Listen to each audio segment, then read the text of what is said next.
మీ ఏం IT AI job అయితే join next it challenge. Job తెచ్చుకోండి, 5 లక్షలు తీసుకోండి. నమస్తే, welcome to I dream weekend update with Kavitha. మనతో పాటుగా ఉన్నారు foundation for democratic reforms founder doctor Jayaprakash Narayan గారు. సార్ నమస్తే. సార్ నమస్తే కవిత. సార్, ఇప్పుడు అమెరికా మన మీద 25% నుంచి టారిఫ్ని 50% చేసింది. మనమేమో ఆల్టర్నేట్స్ వెతుక్కుంటున్నాము. అదర్ 40 కంట్రీస్ మీద ఫోకస్ అనేది ట్రేడ్ కోసం పెట్టుకుంటున్నాం. ఎట్ ద సేమ్ టైం రష్యాతో కావచ్చు, చైనాతో కావచ్చు, మళ్ళీ మనం ఒక ద్వైపాక్షిక కాదు త్రైపాక్షిక సంబంధాలు కూడా మెరుగుపరుచుకోవాలని చూస్తున్నాం. యాక్చువల్గా మనం ఫోకస్ పెట్టాల్సింది దేని మీద సార్? అమెరికా కాదు అంటే వేరే దేశాలు చూసుకోవాలా, లేకుంటే మనల్ని మనం ఆత్మనిర్భరంగా చేసుకోవాలంటే ఏం చేయాలంటారు? చాలా తొందరపాటుతో అమెరికా రాష్ట్రపతి ట్రంప్ తీసుకునే చర్యలు మన దేశాన్ని రష్యా, చైనా కౌగిల్లోకి పంపిస్తున్నాయి. గత 25-30 సంవత్సరాలుగా అమెరికాతో సంబంధాలు చాలా మెరుగుపడ్డాయి. దీర్ఘకాలంలో 2 పెద్ద ప్రజాస్వామ్య దేశాలుగాను, భారతదేశం ఎదుగుతున్న ఆర్థిక వ్యవస్థగాను, ప్రజాస్వామ్య దేశాల సరసన ఉంటుంది, స్వేచ్ఛకు అనుకూలంగా ఉంటుంది, అంతర్జాతీయంగా సుస్థిరత్వానికి దారితీస్తుందని చెప్పి అందరూ నమ్మారు. ఎందుకంటే మన దేశ చరిత్ర అలాంటిది. ఇతరుల మీద దురుకు స్వభావంతో వెళ్ళటం కానీ, దాడులు చేయడం కానీ మన దేశ స్వభావం కాదు. అంతర్జాతీయ సూత్రాలను గౌరవిస్తాం మనం. అలాంటిది చాలా వ్యక్తిగతమైన కక్షలు, కార్పణ్యాలు అలాంటివి పెట్టుకుని డొనాల్డ్ ట్రంప్ చాలా తొందరపాటుతో నిర్ణయాలు తీసుకున్నారు. మనకి 2 రకాలుగా చూడాలి. ఒక పక్కనేమో ఎగుమతులు ప్రధానమైన దేశం కాదు మనది. మన దేశ స్థూల జాతీయోత్పత్తిలో ఎగుమతులు 11-12% ఉన్నాయి. కాబట్టి ఎగుమతులు, ఒక దేశానికి వెళ్ళే ఎగుమతుల్లో కొంత ఇబ్బంది కలిగిన మాత్రం దేశం తీవ్ర సంక్షోభంలో కూరుకుపోదు. కానీ ఖచ్చితంగా లక్షలాది మందికి తీవ్రమైన ఇబ్బంది వాటిల్లుతుంది. ఉదాహరణకి ఈ దుస్తుల తయారీ, రెక్కాడదగ్గని డొక్కాడని వాళ్ళు, తక్కువ నైపుణ్యం, తక్కువ ఆదాయం వచ్చేటువంటి వాళ్ళు, మరి లక్షల మంది కార్మికులు వీధిలో పడతారు. ఎందుకంటే అమెరికాకి ఎక్కువ అమ్ముతున్నాము.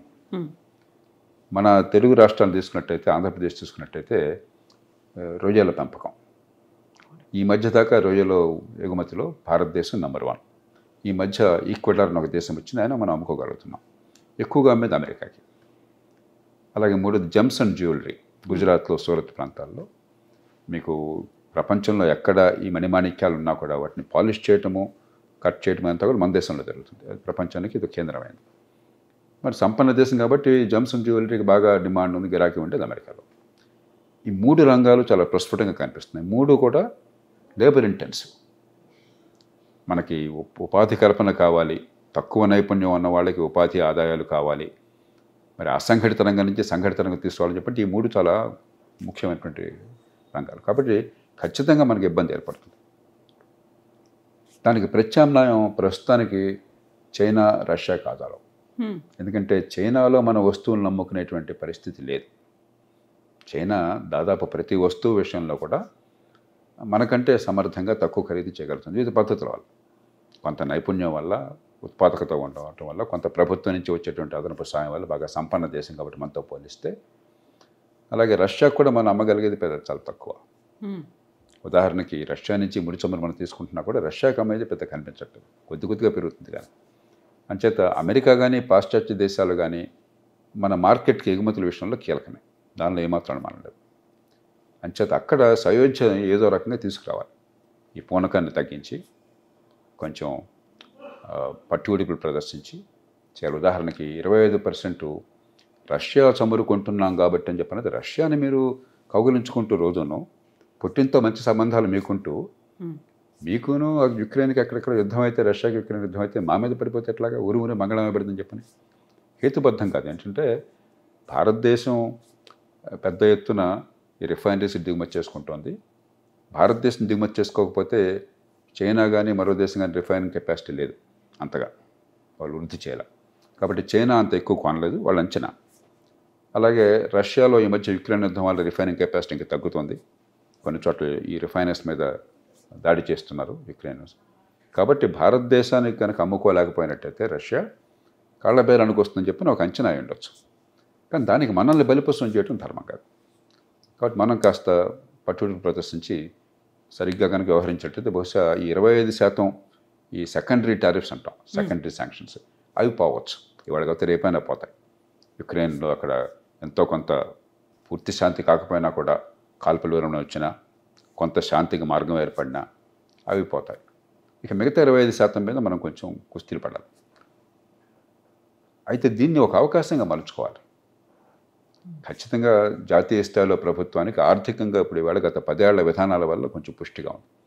చాలా ఆర్థిక క్రమశిక్షణ పాటించారు. దానికి ఈ ప్రభుత్వాన్ని అభినందించాలి. 3 విషయాల్లో గత 10 ఏళ్లలో గణనీయమైనటువంటి మంచి మార్పులు వచ్చినాయి. ఒకటి, ఆర్థిక క్రమశిక్షణ. దాంతో వనరులను గురించి అంత భయం లేని పరిస్థితి. అంటే ఖర్చును జాగ్రత్తగా అదుపులో ఉంచడం, మరి ఆదాయాన్ని పెంచడం, పొదుపుగా వాడడం. దీనివల్ల ఆర్థికంగా కాస్త గతంతో పోలిస్తే పరిస్థితి కాస్త బాగుంది. రెండోది, బ్యాంకులు ఈ ప్రభుత్వం వచ్చినప్పుడు 2014లో చాలా ఖాయిలా పడ్డాయి. దాదాపు ఏడాదికి 80-90 వేల కోట్ల రూపాయలు నష్టపోతున్నాయి.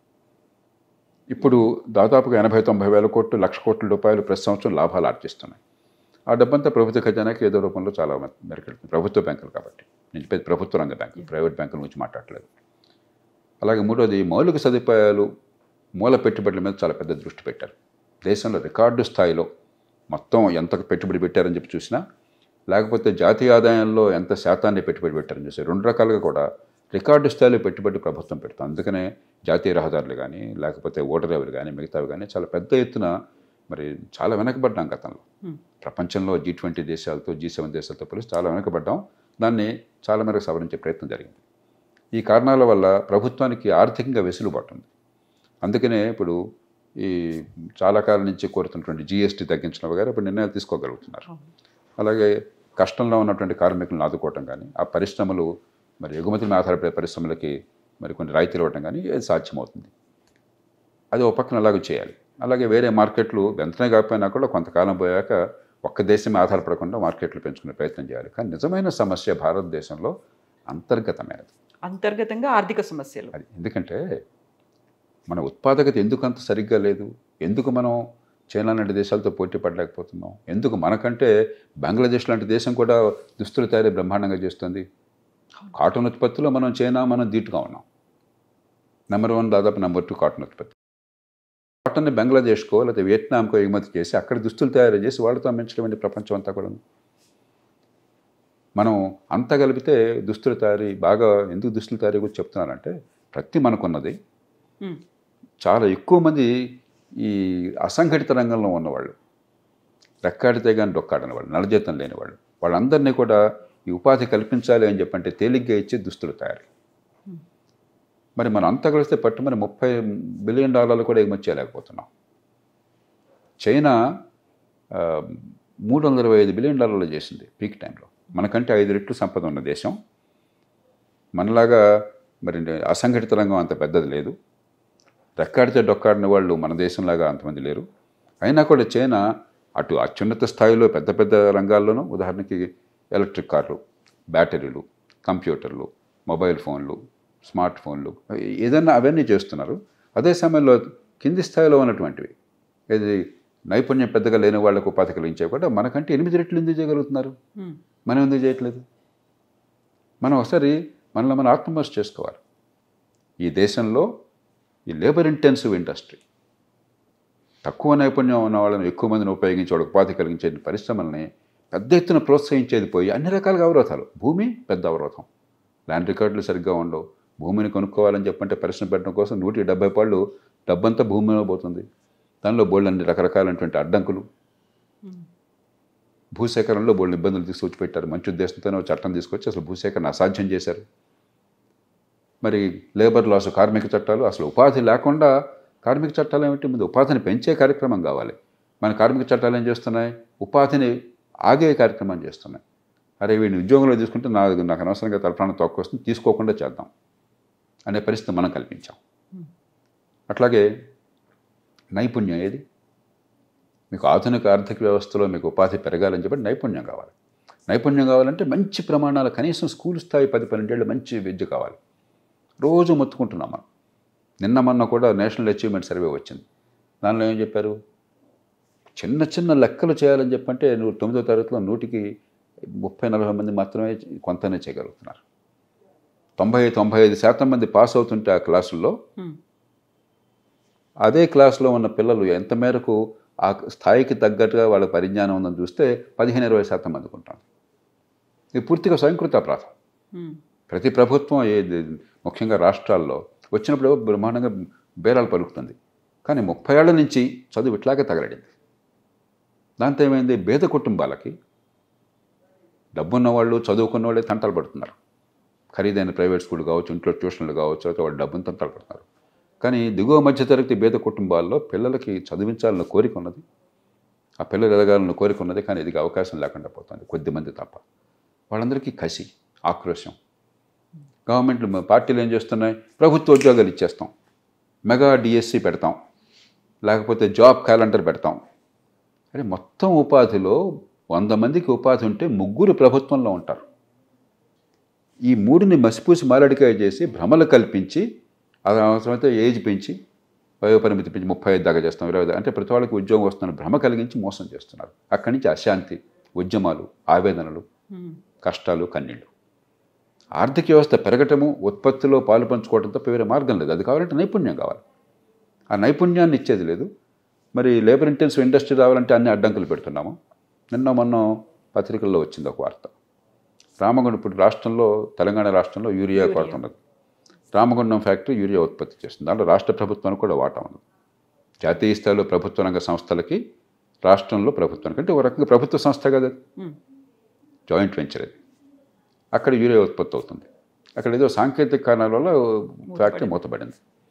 దాన్ని రిపేర్ చేయడం కోసం కాంట్రాక్టర్ని పెడితే శాసనసభ్యుడు ఒక ఆయన, నా సంగతి చూస్తే తప్ప, నాకు ముడితే తప్ప దాన్ని ఎలా నడుస్తూ చూస్తానని చెప్పి అడుగుతున్నాడు. చివరికి మన మంత్రివర్గంలో మంత్రులు చేసిందేంటి, పిలిచి బతిమలాడి బుజ్జగించి ఏదో చెప్పాల్సి వచ్చిందట. ఇంకా పరిశ్రమలు అట్లా వస్తాయి. ప్రభుత్వ సంస్థనే మనం ఇట్లా చేస్తుంటే, యూరియా ఉత్పత్తి చేసే ప్రభుత్వ సంస్థ, యూరియా కొరత ఉన్నది రైతులకి, అక్కడ కూడా మనం అదుపు చేయలేకపోతే ఈ రాజకీయంలోని వికృత చేష్టల్ని, మనకు ఆర్థిక పరిస్థితి ఎట్లా బాగుపడుతుంది? అదేమంటే 30 కోట్లు ఖర్చు పెట్టాం ఎలక్షన్లో, మరి మేము సంపాదించాలి కదా, రికవరీ అవ్వాలి. అది ఎక్కడ ఏమిటని చెప్పిన ఇదే లేదు. అంచేత ఈ సమస్యలన్నీ అంతర్గతమైనవి. దీనివల్ల ఏమవుతుంది, బడితున్నవాడిదే బర్రె అయిపోయింది. ఈ బడితున్నవాడిదే బర్రెగా ఉంటే పారిశ్రామికీకరణ ఒక స్థాయి మించి జరగదు. చాలా పెద్దవాళ్ళు, కొంచెం బలం ఉన్నవాళ్ళు, ముఖ్యమంత్రి, ప్రధానమంత్రి స్థాయిలో సంబంధాలు ఉన్నవాళ్ళు ఏదో తన ప్రయత్నం చేసుకుంటారు. మిగతా వాళ్ళు చిన్న మధ్యతరగతి పరిశ్రమలు ఉండవు. ఉపాధి కలగాలంటే చిన్న మధ్యతరగతి పరిశ్రమలు. కాబట్టి భారతదేశంలో ఆర్థికాభివృద్ధికి అవరోధం ప్రధానంగా అంతర్గతమైనది. రాష్ట్రాలేమో ఉన్న డబ్బన్నీ కర్పూరహారం చేసేస్తున్నాయి. పెద్ద పెద్ద 1,00,000 కోట్ల ప్రాజెక్టు, 2 లక్షల కోట్ల ప్రాజెక్టులు, ప్రజలకు ఫలితం వస్తున్నారో లెక్కలేదు. హైదరాబాద్ నగరంలో మెట్రో ఎంత బ్రహ్మాండంగా చేస్తే 300 కోట్లు కనుక అదనంగా వాళ్ళకి లోను ఏదో ఇచ్చినట్టయితే, ఒక 10 ట్రైన్లు 30 కోచ్లు వచ్చినట్టయితే రద్దీ ఉండదు. హైదరాబాద్కి 1,000 కోట్ల రూపాయలతో డబ్బులు తొడుకొస్తున్నాం మనం. మంచినీళ్ళు 40-45% మూసీ నదిలో కలిసిపోతున్నాయి. దాని గురించి మనకు ధ్యాస లేదు. ఇవన్నీ చేయకుండా మనం పెద్ద పెద్ద మాటలు మాట్లాడుతాం, పెద్ద పెద్దది. కాబట్టి ఆర్థిక క్రమశిక్షణ, మంచి ప్రమాణాల విద్య, చిన్న పరిశ్రమలు, ముఖ్యంగా ఈ లేబర్ ఇంటెన్సివ్ పరిశ్రమలు పెంచడం కోసం మన లేబర్ రిఫార్మ్స్, ల్యాండ్ రిఫార్మ్స్, తర్వాత ఎక్కడికక్కడికి చిన్న పట్టణాలను పెంచడం, అందరూ హైదరాబాద్కి రావాలి, అందరూ బెంగళూరుకు పోవాలని చెప్పంటే నరకం రూపిస్తున్నారు. మీరు చూస్తున్నారు కదా, ఇక్కడికి రావాలన్నా కూడా ట్రాఫిక్ ఎట్లా ఉంది మీరు చూస్తున్నారు కదా, ఏ టైంలో చూసినా కూడా. ఇంకా ఎంతకాలం ఆర్థిక వ్యవస్థ నిలబడుతుంది, జనజీవనం ఎంత బాగుంటుంది?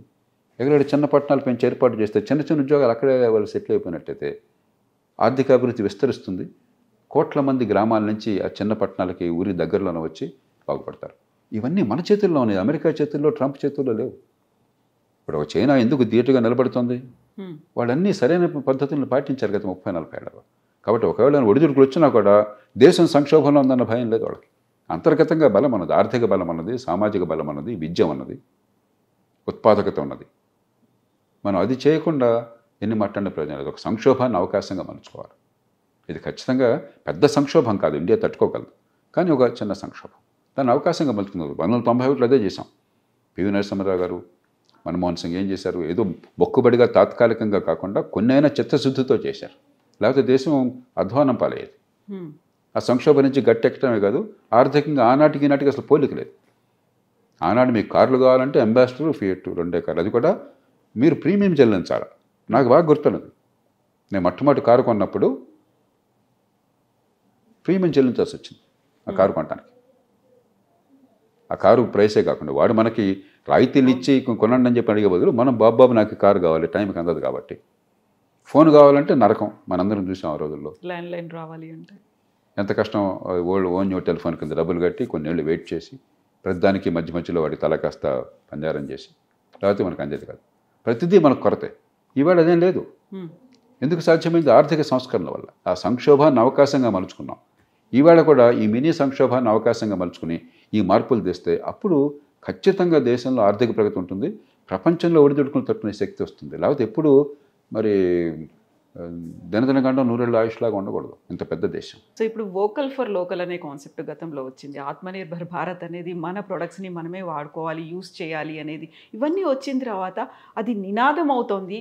నిజంగా మీరు చెప్పినట్టుగా ఎగ్జిక్యూషన్లోకి రావాలి, ప్రతి ఒక్కరికి రీచ్ అవ్వాలి అంటే ఇంకా ఏం జరగాలంటారు? ఇప్పుడు ఆధునిక యుగంలో కవిత పూర్తిగా స్వావలంబన ఏ దేశానికి సాధ్యం కాదు. మనం సప్లై చైన్స్ అంటాం. ఈ సప్లై చైన్స్లో ఏది ఎక్కడ ఉత్పత్తి అవుతుందో మనం చెప్పను కూడా చెప్పలేం. అంతగా ఒక ఫోన్ అంతే, లేకపోతే వాచ్ ఉంటే ఏదో ఒక చిన్న స్క్రూ ఎక్కడో అవుతుంది, మరో ఇంకో గ్లాస్ ఇంకో చోట అవుతుంది, ఈ మెటల్ స్టాప్ ఇంకో చోట అవుతుంది. ప్రపంచంలో అంతా ఇంటిగ్రేట్ అయిపోయినాయి. కానీ వీలున్నంత మేరకు ఖచ్చితంగా మన దేశం ఇతరులను ఆధారపడకుండా మన ఉత్పత్తిని పెంచే ప్రయత్నం చేయాలి. మనం అమ్ముకోవాలి కానీ వాళ్ళ కొనుక్కోవటం కాకూడదు. అప్పటి అడ్డు పట్టడం కాదు, అంటే మన ఉత్పాదకత పెరగాలి, మనం పోటీలో తట్టుకోగలగాలి. మన వస్తువుల మన్నిక కానీ ఖరీదు కానీ మిగతా వాళ్ళతో సమానంగా ఉండాలి, వాళ్ళకంటే ఇంకా బాగుండాలి. కొంతమేరకు ఆ పరిస్థితి వస్తుంది. గతంలో విదేశాల నుంచి వస్తే తప్ప మనకు అసలు ఏమి పనికొచ్చేవి కాదు. ఇప్పుడు అలా కాదు. మన కార్లు కానీ మిగతావి కానీ ఈ దేశంలో ఉత్పత్తి అవుతున్నాయి, మొబైల్ ఫోన్లు కూడా ఉత్పత్తి అవుతున్నాయి. కానీ ఇంకా చాలా రంగాల్లో మనం ఇతరుల మీద ఆధారపడి ఉన్నాం. రెండోది వోకల్ ఫర్ లోకల్లో నాకు అర్థమైంది ఏంటంటే, ఒకప్పుడు, ఇప్పుడు కొంచెం తగ్గింది అనుకుంటున్నాను నేను, ఈ ఫ్యాన్సీఫుల్గా విదేశీ వస్తువు అంటే మోజు, లగ్జరీ బ్రాండ్స్, అది అవసరం ఉన్నా లేకపోయినా కూడా బ్రాండ్ కోసం కొనటం, మన డబ్బులు తగలేయటం, దాంతో ఏమవుతుంది, మన విదేశీ మార్గ ద్రవ్యం పోతుంది. ఆ దేశంలో ఉత్పత్తి చేసేవాడిని పోషిస్తున్నాం, మన దేశంలో ఉత్పత్తి చేసేవాడిని మనం నిర్లక్ష్యం చేస్తున్నాం. కాబట్టి మన అంతర్గతంగా మనకు ఉండాలి. అది ఉందని నేను నమ్ముతున్నాను. భారతదేశంలో ఇతర దేశాల వస్తువులు ఇక్కడికి వచ్చిన మాత్రం చేత ప్రజలు అంత తిరిగి కొనరు. మన వినియోగదారులు చాలా ఆచితూచి వ్యవహరిస్తారు.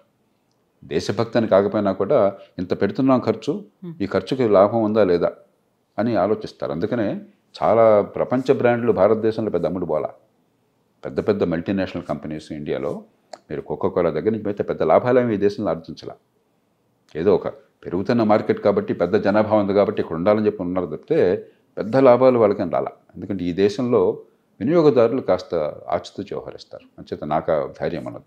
కాబట్టి మనం చూడాల్సినప్పుడు ఏంటంటే, ప్రజలకి మనం ధర్మోపన్యాసం ఇవ్వడం కాకుండా మన మన్నిక పోటీలో తట్టుకునేటువంటి శక్తి ఉండేట్టుగా మన ఉత్పాదకతను పెంచడం ఎట్లా, మన ప్రొడక్టివిటీ పెంచడం ఎట్లాగా, అక్కడ ప్రభుత్వం పాత్ర చాలా ఉన్నది. సార్ ఇప్పుడు అమెరికా కాదండి, లేకపోతే అంత టారిఫ్లు పెంచిన తర్వాత మనం ఇంకా 40 దేశాల వైపు మనం చూస్తున్నాము.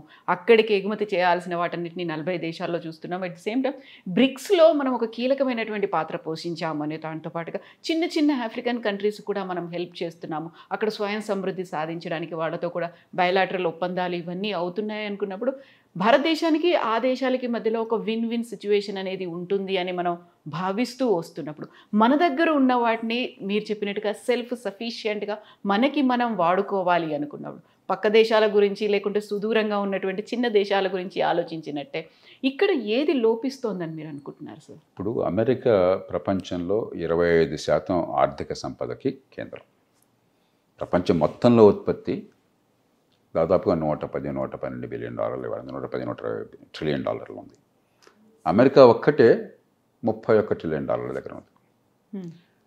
తర్వాత అమెరికాలో కొనుగోలు శక్తి ఎక్కువ. ఎందుకంటే అక్కడ మనలాగా పొదుపరితనము దాచిపెట్టుకోవటం లేదు. మనకి ఇప్పుడు కూడా మన కుటుంబాల్లో దాదాపు 45-50% దాచిపెట్టుకుంటాం నెక్స్ట్ జనరేషన్ కోసం, భవిష్యత్తు కోసం, రేపటి కోసం. ఇది మన సంస్కృతి మంచిది. ఆ దేశంలో చేతులు డబ్బులు లేకపోయినా ఎడపడి అప్పులు చేసుకోనుకోవడం అలవాటు. క్రెడిట్ కార్డులు కానీ మరొకటి కానీ ఈఎంఐలు కానీ చాలా మనం కూడా ఇప్పుడు మంచి నేర్చుకుంటున్నాం, దానికి వెళ్ళిపోతున్నాం మనం. కానీ ఇంకా స్థాయికి రాదు. అంచేత అమెరికా కొన్న కొనుగోలు శక్తి మరి ఎవరికి లేదు. ఆ కారణంగా ప్రపంచ మార్కెట్లో 25% అమెరికాలో ఉంది, అంతకంటే ఎక్కువ కూడా ఉండొచ్చు. ఇప్పుడు అమెరికాకి ప్రత్యామ్నాయంగా వెంటనే వచ్చే శక్తి ఎవరికి లేదు. క్రమక్రమంగా ఎదుగుతున్నాం. గతంతో పోలిస్తే ఇప్పుడు ఇవాళ చైనా ఉంది, అమెరికాకు దాదాపు ధీటుగా ఒక బలమైనటువంటి శక్తిగా ఆవిర్భవించింది. కానీ చైనా పెద్ద కొనుగోలు చేయట్లా. కొంత కొనుగోలు చేస్తుంది పూర్వంతో పోలిస్తే, అమ్ముతుంది బాగా, ఇతర దేశాలకు అమ్ముతుంది, కానీ చైనా కొనుక్కోవట్లా. అమెరికా $31 ట్రిలియన్ అంటే మీరు చెప్పే బ్రిక్స్ దేశాలన్నీ కలిపితే $32 ట్రిలియన్ ఉన్నాయి. కానీ దానిలో అత్యధిక భాగం చైనా. చైనా ఒక్కటే $17-18 ట్రిలియన్ ఉంది. మనం ఒక $4 ట్రిలియన్ ఉన్నాము. మిగతావన్నీ కలిపితే ఇంకా $7 ట్రిలియన్ $5 ట్రిలియన్ అవుతాయి. కాబట్టి ఈ దేశాలకి ప్రస్తుతం కొనుగోలు శక్తి ఇంకా లేదు. ఎందుకంటే ఆదాయం ఒక స్థాయి దాటి పెరిగితేనే కొనుగోలు శక్తి పెరుగుతుంది. మరి అమెరికాతో పాటు మీరు ఇతర G7 దేశాలను, యూరోప్ దేశాలను కలిపితే 50% ప్రపంచంలో సంపద అంతా వాళ్ళ దగ్గర ఉంది, జనాభా లేకపోయినా కూడా. కాలక్రమేణా మారుతోంది, ఆసియాఖండం ప్రాధాన్యత పెరుగుతోంది ప్రపంచంలో. కానీ మనం అమెరికాకి ప్రత్యామ్నాయంగా ప్రపంచ ఆర్థిక వ్యవస్థ వెంటనే పెరిగింది, మార్కెట్లు పెరిగినాయి, అమెరికా లేకపోయినా మిగతా మార్కెట్లో మనం అమ్ముకోవచ్చు అన్నది ప్రస్తుతానికి అది జరిగే పని కాదు, కొంతకాలం పడుతుంది. బహుశా ఒక 20 ఏళ్ల తర్వాత, 25 ఏళ్ల తర్వాత క్రమక్రమంగా అమెరికా పాత్ర కొంచెం తగ్గుతుంది.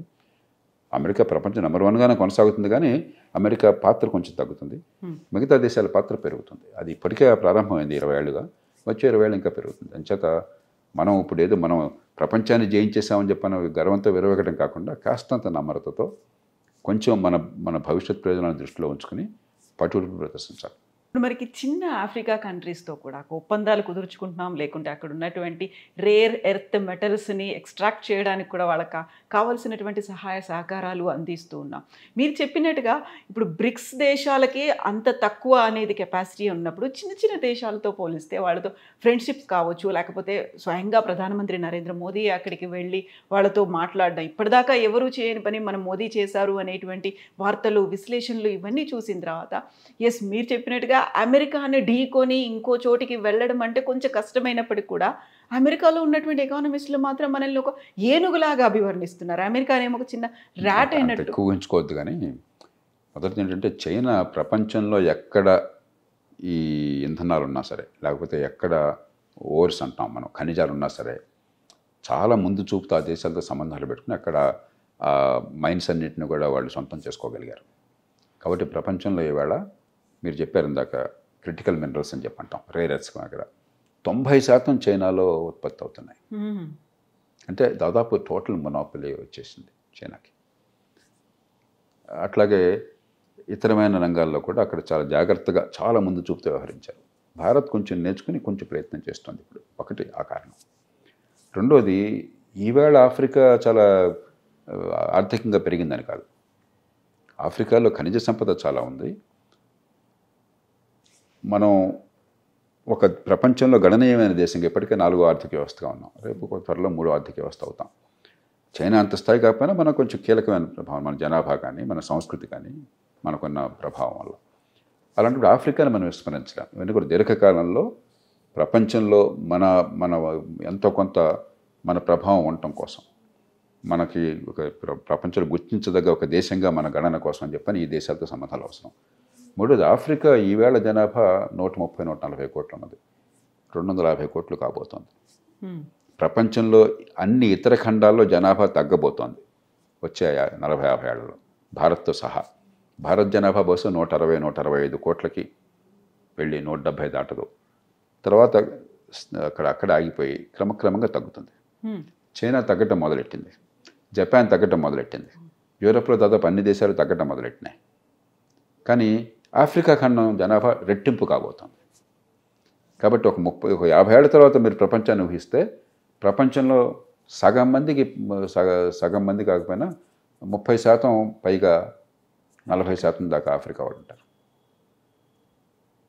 అంచేత ఆఫ్రికా భవిష్యత్తు గురించి ఆలోచించాలి మనం.